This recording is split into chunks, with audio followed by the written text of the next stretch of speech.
नमस्कार, मैं आपके साथ विभा उपाध्याय। रूस यूक्रेन युद्ध के बीच जहां अमेरिका और चीन रणनीतिक रूप से सतर्क बने हुए, वहीं ब्रिटेन रूस को सीधी चुनौती देने की कोशिश कर रहा है। आखिर ऐसा क्यों है कि हाल के दिनों में ब्रिटेन ने यह दावा किया कि रूस के 2.5 लाख सैनिक इस युद्ध में मारे जा चुके हैं, जो द्वितीय विश्व युद्ध के बाद किसी भी युद्ध में, यूं कहें संघर्ष में, रूस की सबसे बड़ी क्षति के तौर पर माना जा रहा है।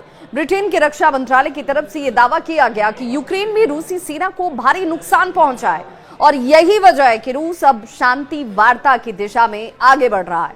अमेरिकी राष्ट्रपति डोनाल्ड ट्रंप ने यूक्रेन को सुरक्षा देने के लिए एक अनोखा सुझाव भी दिया था।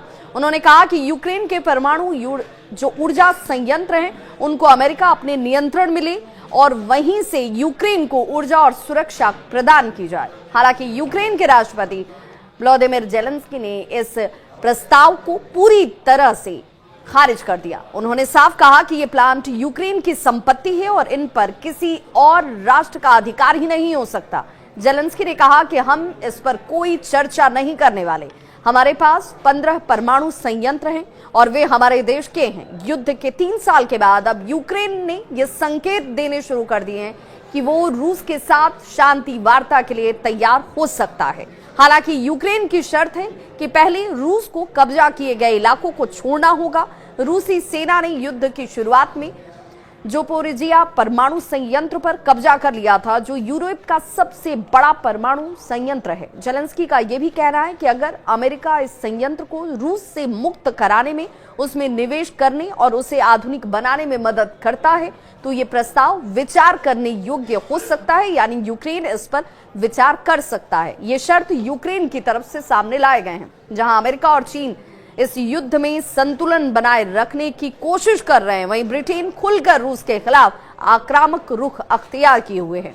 ब्रिटेन के रक्षा मंत्रालय की तरफ से यह भी दावा किया गया कि युद्ध के दौरान रूस के करीब 9 लाख सैनिक हताहत हुए हैं, जिनमें तकरीबन 2.5 लाख मारे गए हैं। ब्रिटेन के अनुसार यूक्रेनी सेना ने रूस को बड़ा और भारी नुकसान पहुंचाया है और इसी वजह से पुतिन जो हैं वो शांति वार्ता की ओर इस वक्त आगे बढ़ते हुए नजर आते हैं। हालांकि रूस ने ब्रिटेन के इन आंकड़ों को एक प्रोपोगेंडा बताया और इसे खारिज कर दिया। यूक्रेन युद्ध को लेकर जहां ब्रिटेन खुलकर बयानबाजी कर रहा है, वहीं चीन और अमेरिका इस पर एक तरीके से चुप्पी साधे हुए, वेट एंड वॉच वाली स्थिति में वो नजर आते हैं। चीन ने खुद को मध्यस्थ के रूप में इससे पहले हालांकि कई बार सामने लाने की कोशिश भी की, कई बार रूस और यूक्रेन के बीच वार्ता का प्रस्ताव भी दिया। दूसरी तरफ अगर अमेरिका की बात करें तो ट्रंप के सुझाव के बावजूद युद्ध में सीधे हस्तक्षेप करने से वो बचता हुआ भी नजर आ रहा है। देखना होगा कि क्या इस नरम रवैये से ये युद्ध जो है वो शांत होता है, रुकता है, बंद होता है। ये इस वक्त सबकी निगाहों में बना हुआ है। इस खबर पर क्या है आपकी राय, बताइएगा जरूर। मैं आपके होस्ट और दोस्त विभा।